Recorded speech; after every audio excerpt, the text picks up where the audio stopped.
এই চ্যানেলে আজকে একটি নতুন ভিডিওতে আপনাদের সবাইকে স্বাগত। আমাদের এখন বর্ষা সিজন চলে এসছে, এই সময় আমরা ধান চাষ করি। তো বেশ কিছুদিন হলো আকাশে বৃষ্টি একদমই হচ্ছিল না। তো আজকে বিকেলবেলায় হঠাৎ করেই অনেকটা বৃষ্টি হলো, আর মাঠের মধ্যে যে সমস্ত জমিগুলো আছে সব জমিতে জল হয়ে গেছে। আর যে সমস্ত জমিতে ডিপের জলে চাষ হয় সেগুলোতে প্রায় অনেকটা চাষ হয়ে গেছে। আর যে মাঠে ডিপ নেই, শুধু বর্ষার উপর নির্ভর করে চাষ হয়, সেগুলোতে আজকে একটু জল হলো।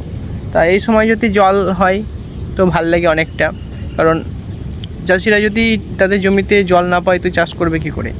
আর দেশের অর্থনীতি তো অনেকটাই কৃষিকাজের উপর নির্ভর করে দাঁড়িয়ে আছে, অথচ কৃষিকাজ করে যে আমরা ফসল উৎপাদন করি সেই দামটা আমরা ন্যায্য মূল্য পাই না।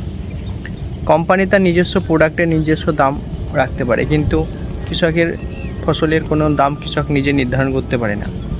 সরকার কৃষকদের প্রতি এতটাই দুর্ব্যবহার করে, যেটা আপনারা হয়তো জানেন।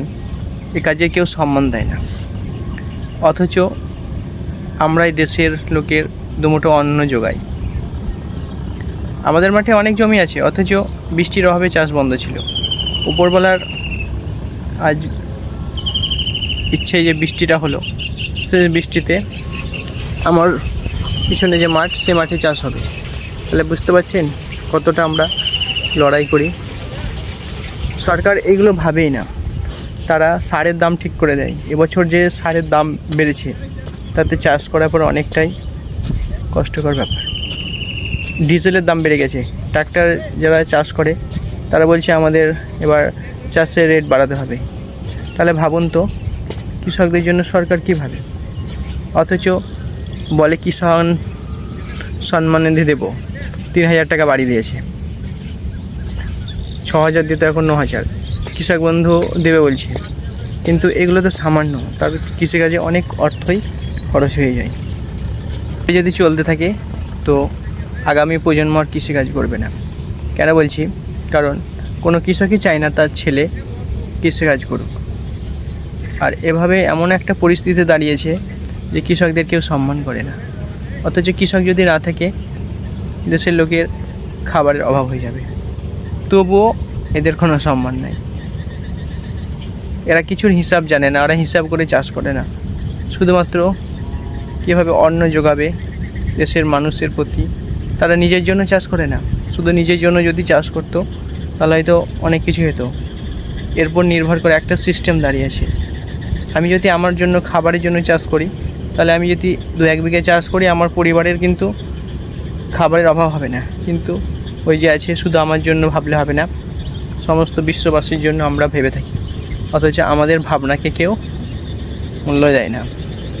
এত লড়াই করি মাটির সঙ্গে থেকেও, অথচ আমাদের নিজের কিছু বলার নাই। আজ সরকার বিভিন্ন রকম প্রকল্পে টাকা দিচ্ছে, কৃষকদেরকে যে সামান্য দিচ্ছে না তাতে কিছুই না, কারণ ওই টাকার থেকেও তারা বেশি বেশি টাকা দিয়ে সার কিনে জমিতে ফেলে দেয়, ভালো ফসল ফলাবে বলে। এবছর ধানের বীজের দাম ছিল 100 টাকা, অথচ আমরা ধান বিক্রি করেছি 15 টাকা কিলো, আর আমরা কিনে এনেছি 100 টাকা কিলো। এই যে অবিচার, সরকারের প্রতি এগুলো কোনোদিনই দৃষ্টি আকর্ষণ যায়নি আজ পর্যন্ত। নতুন সরকার এসছে বলে কি এগুলো পরিবর্তন হবে? কখনোই না। আমাদের মাঠে একটা সরকারি সাবমার্সিবল আছে, যেটাকে আমরা বড় ডিপ বলি, সেটাও বিগত প্রায় 10-15 বছর ধরে বন্ধ হয়ে আছে। সরকার এলো গেল, কৃষক মূল্য না বাঁচিল, তাতে যায় আসে না। এইগুলো কোনো ব্যবস্থাই করে না সরকার। সব জায়গায় শুনেছি হয়েছে, কিন্তু আমাদের মাঠে হয়নি। কি জানি কবে যে হবে কে জানি। এ সরকার পরিবর্তন বলে কি আমাদের পরিবর্তন হয়েছে? না, সারের দাম বৃদ্ধি পেয়েছে, জলের দাম বৃদ্ধি পেয়েছে, ডিজেলের দাম বৃদ্ধি পেয়েছে। যাই হোক, আমরা উপরবেলার ভরসাতেই চাষ করি, উপরের ঠাকুরের ওপরেই ছেড়ে দিই, উনি যেটা করবেন সেটাই মেনে নিই। ভিডিওটা আজ এই পর্যন্তই করলাম।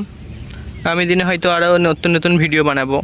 ধান পোতা, কীভাবে ধান পোতা হয়, নিড়নি দেওয়া, চাষ দেওয়া ভিডিও করতে পারলাম না, কারণ আমিও নিজে এখন জমিতে কাজ করছি। সে সময় হয়তো ভিডিও করা বা ক্যামেরা করা হয় না। তো যদি আমার এই চ্যানেলের ভিডিওটা ভালো লাগে তো এই চ্যানেলের ভিডিওটাকে একটু শেয়ার করে দেবেন, যাতে মানুষের কাছে পৌঁছায়। সবাই ভালো থাকবেন, সুস্থ থাকবেন। সবাইকে টাটা জানিয়ে আজকের ভিডিওটা শেষ করছি।